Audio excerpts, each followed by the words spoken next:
in this moment. Creative response. Okay, so creative response. Now here are some guidelines to how to harness that. It's based on the first. You include the previous responses and you also transcend the previous responses, which means you're able to use, let's say you're caught in the middle of the night and some mugger comes along and has a gun to your head. You might want to knock the gun out of his hand or run fast. Okay, so that would be the fight-flight response used appropriately. Okay, so as we move up the scale of responses, we include but also transcend the previous response, which means it's there in an emergency. You got angry with your child, but then moved on. For that moment, the anger was appropriate. There was no hostility. You love your child, so you got angry because he's playing with fire or something like that. Okay, so that is included but transcended.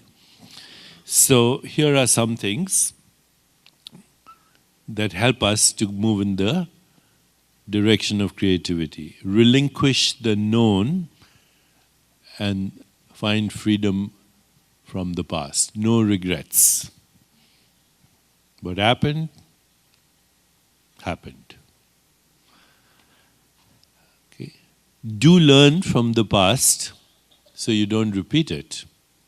This is actually a phrase, this in italics, inverted commas, is from the Shiva Sutras, comes from the Yogi of Yogis. I use memories, but I do not allow memories to use me. We use memories because we've learned from them. We can create new things, we don't repeat mistakes, but we are not victimized by our memories. Embracing uncertainty, paradox, ambiguity, which is the nature of existence. Certainty, security, all of that are neuroses. In fact, even Freud said, when he defined neurosis, he said it's the inability to embrace uncertainty and ambiguity.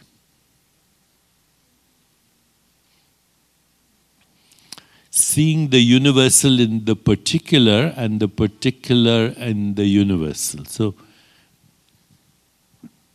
the particular here is a rose, but the whole universe is here. Rainbows and sunshine and earth and water and wind and air and the infinite void and the entire history of cosmic evolution, biological evolution is right here. That's what it means to see the particular in the universal and the universal in the particular. The particular contains the universal contains the particular. Full awakening of the tanmatras. Tanmatras are refining the subtle senses. This is what you got the sutras for yesterday. Okay, the sutras we did yesterday afternoon, that's to refine your experience of the subtle body and the senses. That's directly from Patanjali. Mind-body coordination through the practice of yoga, physical fitness, poise, grace, and understanding the meaning of karma and relationship. What does this mean? It means that every relationship that you have, whether it's with your significant other, your brother, your sister, your parents, your friends, your professional, it's ultimately woven into karma. What does that mean? It means that you're there to learn something from it and then transcend the karma. Otherwise, you'll repeat the karma. So here you don't even say this is a good relationship, this is a bad relationship. This is a relationship for enlightenment. It's to get you closer to who you are. It's to help you to get closer to who you are. To learn from it. Now, one thing about karma is, in a sense, everybody is karmically related to everyone else, so we are all kind of karmically here together. There's a reason. In this case, to learn. So, but when your emotions are woven into the relationship, there's more karma there. There's more, in a sense, baggage there. Don't even think of it as good or bad, but the emotional energy means you really need to learn something from that relationship. This is we can say this is the milieu in which creativity arises. So, creativity is the opportunity to take any circumstance and make it a creative process, no matter what it is. Here are some hints on creativity and how we can harness the power of creativity. Now you'll notice that all the 9 steps are beginning with I. And I knew the steps, but in meditation I said, how can I make them all start with I? So I made that up. Okay? So in any creative process, you start with an intention. What is the intention? It's our second question with every meditation. What do I want? In fact, the intention should not be forced. The intention should just begin with this question. What do I want? It's so generic that you should never have to force it. You can ask that intention in any situation. In this relationship, what do I want? In this business, what do I want? In this job, whatever. What do I want is the question. Then, of course, as intelligent human beings, we gather information around that intention. How? Google it. Get the information you want. There's nothing that's not available, by the way. So here is, I'm not being facetious about that. Somebody has Parkinson's disease, okay? The intention is to get rid of the Parkinson's disease or get rid of the symptoms or ameliorate or have a comfortable life, whatever. Before I go to my doctor, Google the information. Go to the National Library of Medicine. Go to every source that tells you about that. So that you know more about that than the expert. If it's your creative process, you have to be an expert in it. And it doesn't matter what that is, because I think healing is a creative process. Healing is biological creativity. So nobody should know more about what you're dealing with than you know. Whether it's Parkinson's disease or cancer or whatever, it's your issue. So know more about it. Don't trust authority. Then you can question the authority. Otherwise you can't even question the authority. And in fact, you should question the authority, because let them also think about it. Okay? The third step is information analysis. So you analyze the invention. Pros and cons. Should I take L-Dopa, or should I try this drug? Or I'm just giving you medical examples. But it could be in anything. Should I invest here? Should I not invest here? Should I marry this guy? Should I not marry this guy? You have to analyze that at this stage. Then the fourth step is you let it go. You incubate.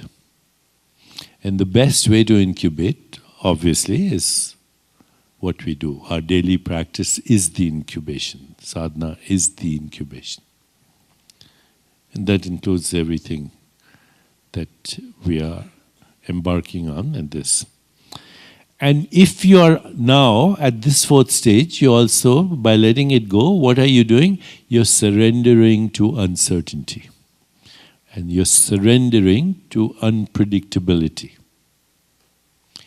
only by that will you allow the proliferation and the processing that your consciousness needs to do in order to give you a creative outcome.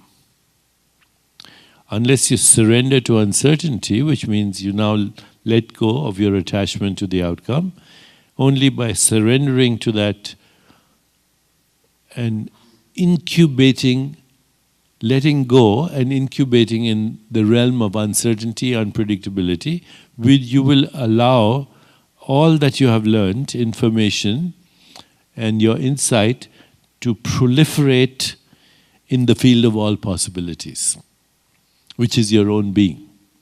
Which could also, by the way, happen in sleep. Sleep is incubation. Dream states are also a form of incubation. Many discoveries have been made in dream states, starting with the benzene ring and chemistry, and Einstein dreaming he was riding a beam of light, etc. I don't know how many of these stories are true, but they're part of mythology anyway. Okay? So, what happens after incubation? There's a sudden flash of insight. It's what people who deal with the understanding of creativity, they call the aha experience. That flash of insight which comes like a bolt from the blue. Where did this come from? If the insight is authentic, there are many pretend insights. Especially when you go to what they call pitch meetings with entrepreneurs. They have lots of insights because they're selling you an idea. But, if your insight is authentic, you don't even have to sell it. You know it to be true. So what's an insight? It's a discontinuity. It's a break. It's a break from everything before. It's actually a quantum leap. That's what creativity is. If it is authentic, then what happens is, if it's authentic, that leads to what we call inspiration, not motivation. Motivation is useless. Why? Because motivation comes from the mind. You join a club because you're going to lose weight. In 15 days, you're not going to the club, they get your money. You join Weight Watchers or whatever. Doesn't work.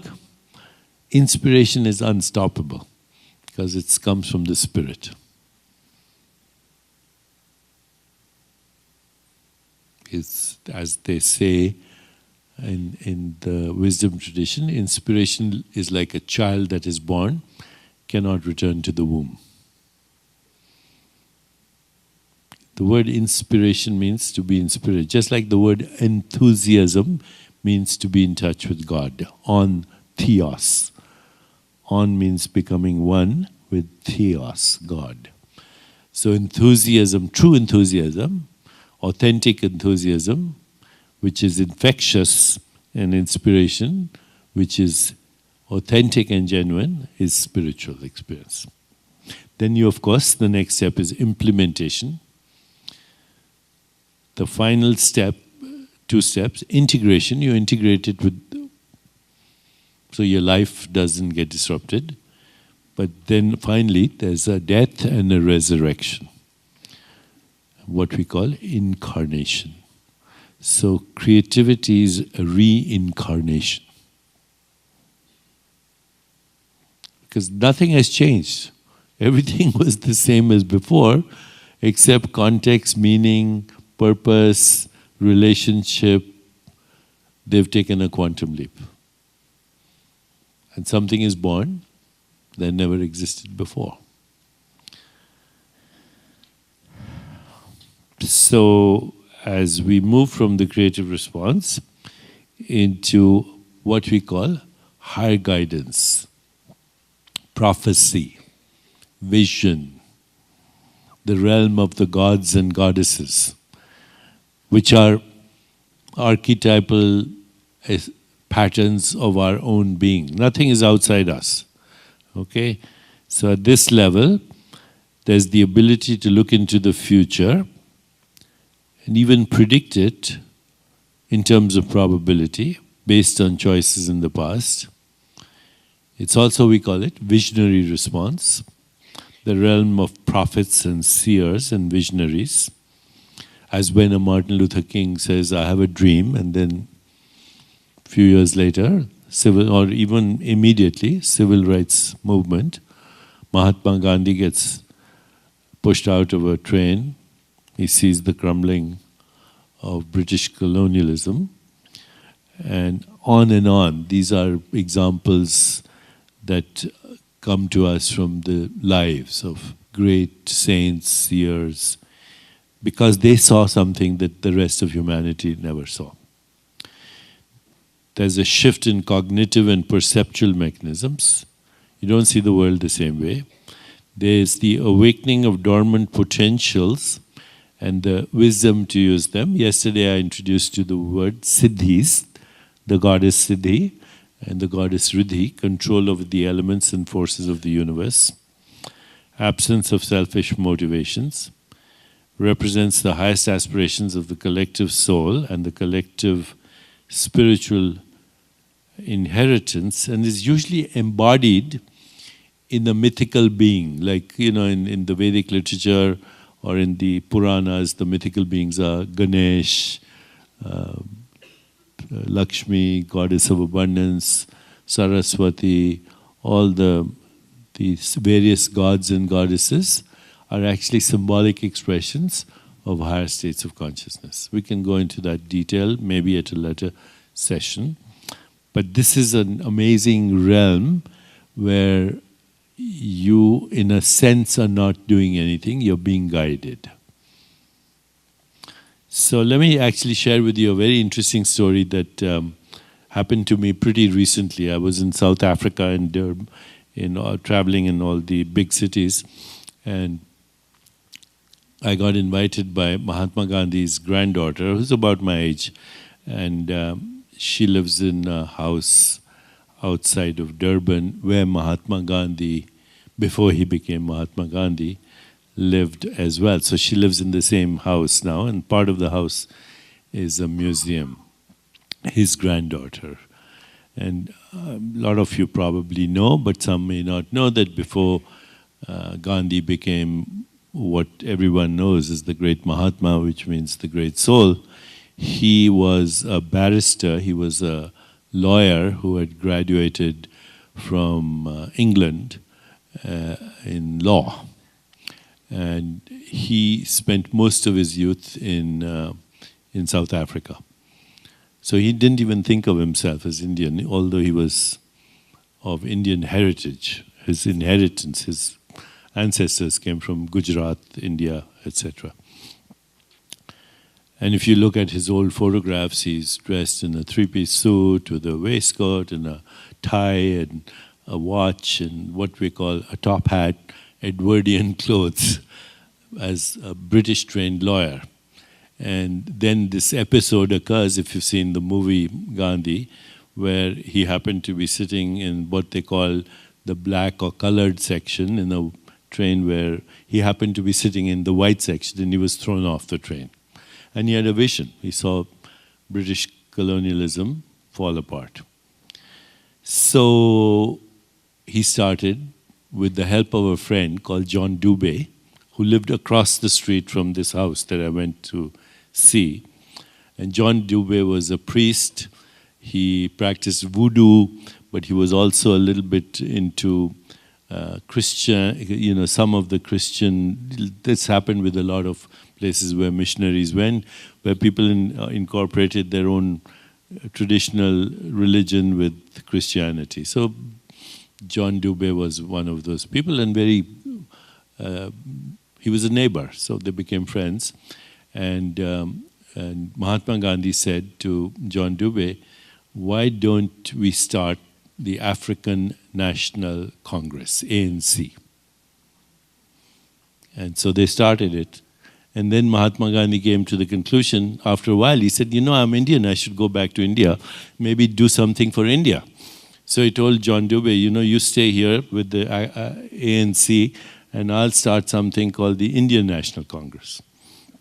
Now, in India, there wasn't apartheid. There was a lot of, the conditions were not so bad as in South Africa.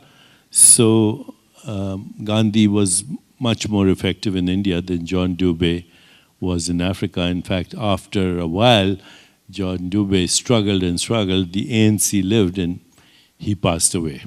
And his grave is about, little close to the house where he lived. And so, the same house close by is Gandhi's house.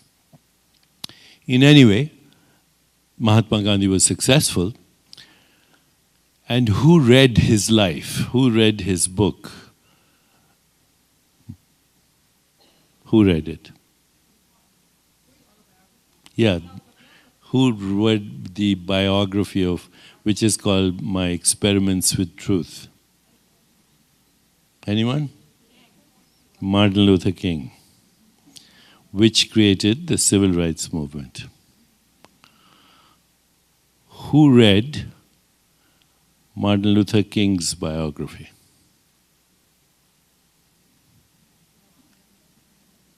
Nelson Mandela. Okay.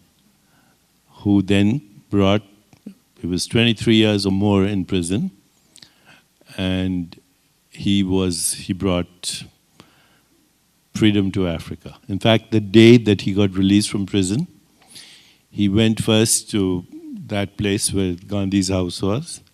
Then he went to John Dubey's house. Then he went to the grave. He saluted the grave. He said, Mr. President, I have come to inform you that Africa is a free country. Who read that? Obama. So you see the full circle? That's where these guys live. Not all the time, but in an archetypal domain where nothing is impossible. So full circle. A story that most people don't even know. And this is called the mythical archetypal domain, where in times of crises, a new consciousness is born because the collective consciousness is ready. Finally, the sacred response, which is becoming one with the source. The embodiment of pure being. It's also called Ananda Shakti. Ananda means bliss.